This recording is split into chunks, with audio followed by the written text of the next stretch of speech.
Welcome in, everyone, to another deep dive. Today we're tackling a book that's earned a kind of legendary status. David Foster Wallace's Infinite Jest. Yeah, this one, it's definitely become a modern classic. But let's be honest, it's also kind of notorious for being dense and, well, pretty challenging to get through. Definitely intimidating. Yeah. But that's why we're here. Right. To break down what makes Infinite Jest so fascinating without, getting totally lost in the weeds. Right. We want to give you the key insights, the things that make this book so unique and thought-provoking. So get ready for a world where there's this film so captivating, it's actually deadly. And North America is like one giant country.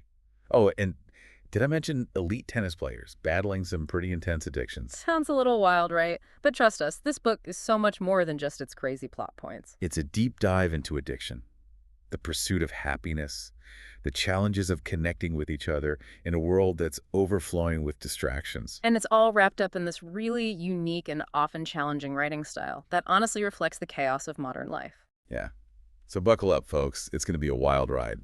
So let's jump right in. Infinite Jest drops us into this unsettling but weirdly familiar future where North America has become this one massive country called ONAN. ONAN. What's that stand for? The Organization of North American Nations. Basically, the U.S., Canada, and Mexico have merged. And Wallace uses this setting to really push politics and consumerism to their extremes. It's like he's taking what we see happening in the world today and turning it up to 11. Right. Exactly. It's satire at its finest. But it's also kind of scary. How much of it feels like it could actually happen? Oh, absolutely. The way we're constantly bombarded with information and entertainment, the pressure to consume, the feeling that we're always connected but somehow still incredibly isolated. Yeah, that's what's so brilliant about Infinite Jest. It holds up this mirror to our own world and asks, what if we just keep going down this path? Where does it lead? And within this world, Wallace focuses on two places that seem totally different at first: Enfield Tennis Academy, or ETA, and Ennet House, a recovery house for addicts. ETA and Ennet House. That's an interesting combo. What do you think connects these two places? Well, that's one of the big mysteries Wallace sets up right from the start, and it's a question worth keeping in mind as we go deeper into the novel. Okay, so we've got this crazy setting, these two seemingly opposite locations. What else should we know before we really dive in? We've got to talk about the Infinite Jest itself. Oh, yeah. The film that's so entertaining, it literally kills people who watch it. Yep, that's the one. It's more than just a sci-fi gimmick, though. It's Wallace's way of exploring the potentially destructive nature of entertainment. So it's like an extreme version of binge-watching Netflix or endlessly scrolling through social media. Exactly. It's about that feeling of being so captivated by something that you lose all track of time. You neglect your responsibilities, your relationships, even your own well-being. It's like the ultimate escape, but also the ultimate trap. Precisely. And it's a question that's even more relevant today with all the technology we have at our fingertips. Right. It's like we're all just a click away from losing ourselves in this endless stream of content. And that brings us to some of the core themes of Infinite Jest. Addiction, the pursuit of happiness, and the struggle for connection. It feels like those themes are intertwined, right? Like they're all connected in some way. Definitely, Wallace explores addiction in all its forms. Not just substance abuse, but also the addiction to achievement, to distraction, to anything that helps us avoid facing the difficult parts of life. Like the students at ETA, they're obsessed with tennis, with achieving perfection.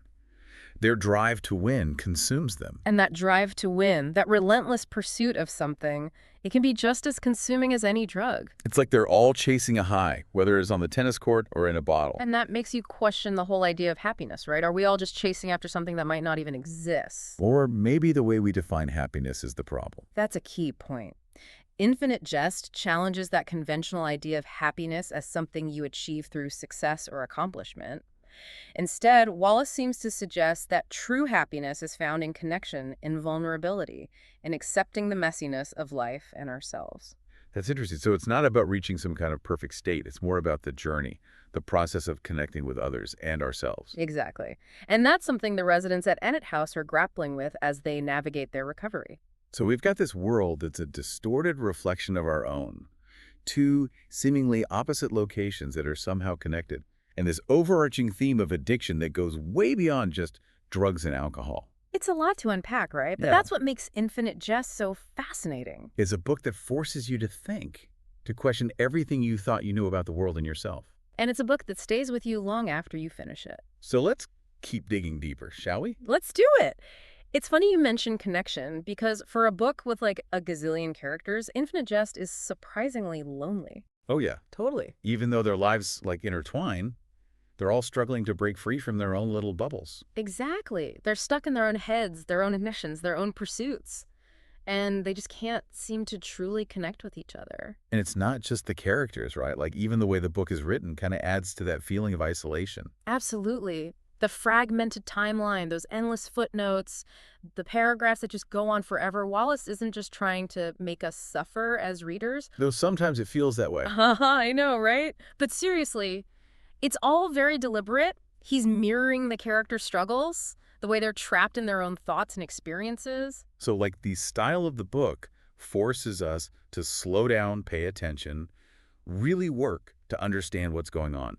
Just like the characters have to grapple with their own stuff. Exactly. It's not a passive reading experience. You have to actively engage with the text to really get what Wallace is trying to do. It's like he's saying, hey, if you want to understand these characters, if you want to understand what it means to be human, you got to put in the effort. Exactly. You can't just skim this book. You got to wrestle with it. Okay. So we've talked about the setting, the themes, the style. Now let's talk characters. Are there any that really stand out to you? Oh, man.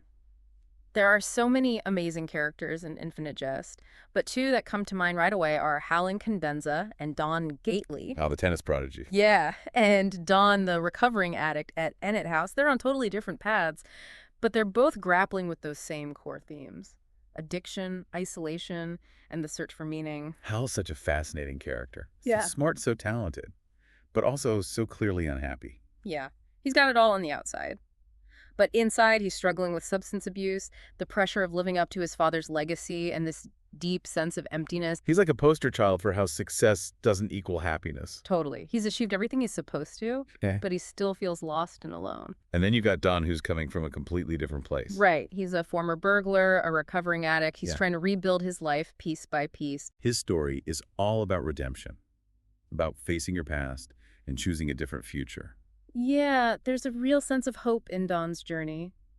Even though Infinite Jest can be a pretty bleak book. Like, even in the darkest moments, it's still possible to find connection and meaning. Exactly. And his recovery isn't about becoming perfect. It's about progress. It's about being present in the moment and accepting himself and others as they are. So both Hal and Don are searching for something, trying to fill that void inside. And their journeys really highlight the complexities of addiction, the fact that it's not just about drugs and alcohol, it's about anything we use to numb ourselves, to escape from the pain of being alive. And of course, we can't forget about James and Cadenza, Hal's dad, the guy who created the Infinite Jest film. Yeah, he's a huge presence in the novel, even though he's dead. Right. We learned about him through flashbacks and stories from other characters. It's like we're piecing together this puzzle of his life and legacy. He's this brilliant but troubled figure, a filmmaker, an inventor, the founder of ETA. But also a deeply flawed human being, struggling with his own demons. And his creation, the Infinite Jest film. It's both a masterpiece and a curse. This source of endless entertainment that also has the power to destroy. It's like a metaphor for our relationship with entertainment in general. Right. How it can both captivate and consume us. Exactly. James and Cadenza adds this whole other layer to the novel's exploration of addiction and entertainment. It makes you think about the motivations behind creation, the unintended consequences of our actions, the legacy we leave behind. But what's so interesting is that Wallace doesn't give us any easy answers. Yeah. He presents these characters and their struggles, and he leaves it up to us, the readers, to figure out what it all means. It's definitely not a book that spoon-feeds you the answers. You have to do the work yourself. And that's what makes it so rewarding. It's a book that stays with you. It makes you think. It challenges you. Speaking of challenges, let's talk about Wallace's writing style. It's dense, it's difficult, it's full of long sentences and footnotes and words I'd never even heard of. Yeah, it's definitely not for the faint of heart. But it's also brilliant, so precise, so witty, and sometimes even funny. The style is like a reflection of the world Wallace is depicting. This world that's overflowing with information and distractions. A world that's not so different from our own. Exactly. It's like he's saying, if you want to understand the human condition in this age of information overload, you got to learn how to navigate this kind of language, this kind of complexity. It's a challenge, for sure. But it's a challenge worth taking on. You know what's really interesting about Infinite Jest? What's that? It's how relevant it still feels today. Even though Wallace wrote it like decades ago. Oh, yeah, absolutely. It's like he had this crystal ball. or something. Seriously. But he was writing in the mid-90s, before smartphones and social media really took over. But the things he's talking about, our obsession with entertainment, the need for constant distraction, the way technology is shaping us, it's all so spot on. It's kind of freaky, really. Like, he saw where we were headed. It makes you wonder if he'd be surprised by how much worse things have gotten. Or if he'd just nod knowingly and say, I told you so.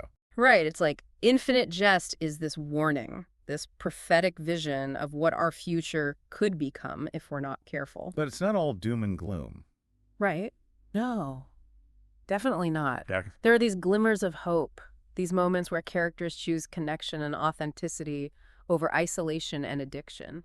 It's like Wallace is reminding us that even in this world that's so messed up, there's still beauty, there's still meaning, there's still the possibility of something better. Like those moments are little reminders that we're not alone in this struggle. That even though the world can feel overwhelming and chaotic, we still have the power to choose how we respond. Exactly. It's not about escaping from reality. It's about finding meaning within it. So what does this all mean for us? For people living in this world that Wallace so brilliantly and disturbingly depicted? Well, that's the question, isn't it? And Infinite Jest doesn't really offer any easy answers. But maybe that's the point. Yeah, maybe. It's not about finding all the answers. It's about asking the right questions. Questions about our relationship with entertainment, with technology, with ourselves. It's about challenging us to be more mindful, more intentional, more aware of the choices we make every day. So even if we don't have all the answers, maybe Infinite Jest can help us start asking the right questions. Absolutely. It can help us see the world and ourselves in a new light. Well, I think that's a pretty good place to wrap up our deep dive into Infinite Jest. Yeah, what a journey. It's a book that definitely makes you think. And feel. And question everything. It's not a light read, but it's a rewarding one. So to sum it all up, Infinite Jest is a book that's as relevant today as it was when it was first published. Maybe even more so. It's a book that challenges us to confront our own addictions, our own distractions, our own ways of avoiding the difficult parts of life. And it reminds us that even in the midst of all that chaos and complexity, human connection is still possible. That meaning and purpose are still out there waiting to be found. So if you're looking for a book that will make you think and feel and question everything, Infinite Jest is definitely worth checking out. And even if you don't end up reading it, keep those big questions in mind. What are we really seeking when we consume entertainment? What does it mean to live a meaningful life in a world that's constantly trying to distract us? Those are questions worth pondering. Definitely. Yeah. So until next time, keep exploring, keep questioning, and keep those pages turning.